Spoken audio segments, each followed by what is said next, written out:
അല്ലെ ബോഡി കണ്ട ഞാൻ പോട്ടോ വണ്ടില്ല ഞാനങ്ങനെ വെറുതെ ഇടങ്ങാറാക്കല്ലേ. എന്റെ ഉണ്ണിയെ സ്കോർ നമുക്ക് വിളിച്ചു വെച്ചാ പോരെ. ഈ അയലകുത്തൊരു മനുഷ്യൻ മരിച്ചടക്കുമ്പോ നമ്മൾ ബ്രസീലിൽ മാറുന്ന മോശല്ലേ. അങ്ങനെ പുറത്തുനിന്ന് ഒരാളുടെ ആൾക്കാരൊന്നും ആ ശശിയെ എന്റെ ഓട്ടോഷോടൊന്നും മാറ്റിട്ട് ആൾക്കാർ കയറണ്ടേ. വന്ന പാട് ഇങ്ങനെയൊക്കെ കളി തുടങ്ങാൻ നിൽക്കുമ്പോഴാണ് വിവരം അറിഞ്ഞത്. അപ്പൊ നമ്മള് നേരെ പോന്നു. വരണ്ടേ, വരാതിരിക്കാൻ പറ്റില്ലല്ലോ. അല്ലെങ്കിൽ തോക്കാൻ പോണ കളി കണ്ട് വല്ല കാര്യമുണ്ടോ? എടന്നാണോ സൗദിയോട് തോൽക്കാം. നല്ല പൊരുതിട്ട് തോറ്റ. ആ പൊരുതി, അവര് പൊരുതി. എന്താണ് അല്ല തോൽറ്റു തന്നെ ഓന് ചൊറിച്ചിലാണ്. ശശിയേട്ടോ നിങ്ങളുടെ പ്രഭാകരൻ അടിച്ച് കിണ്ടായി വരുന്നുണ്ട്. നടന്ന വീടല്ലേ നീയും ചന്ദ്രനൊക്കെ എന്തിനാ ഇവിടെ വന്ന് മുളഞ്ഞിറക്കണെന്ന് എനിക്ക് നന്നായിട്ട് അറിയാട്ടാ.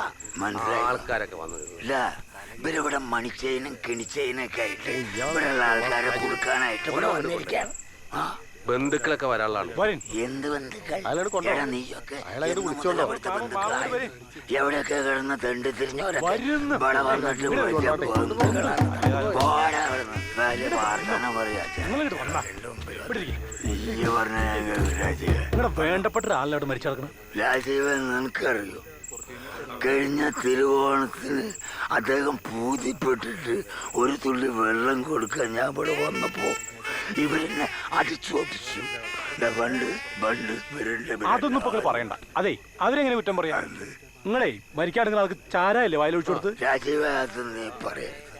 ഞാനും ആ മനുഷ്യനും തമ്മിലുള്ള ബന്ധത്തിന്റെ ഇരിപ്പ് വശം അനുസരിച്ച് നീ ഇപ്പൊ എന്നോട് പറയാൻ പാടില്ല.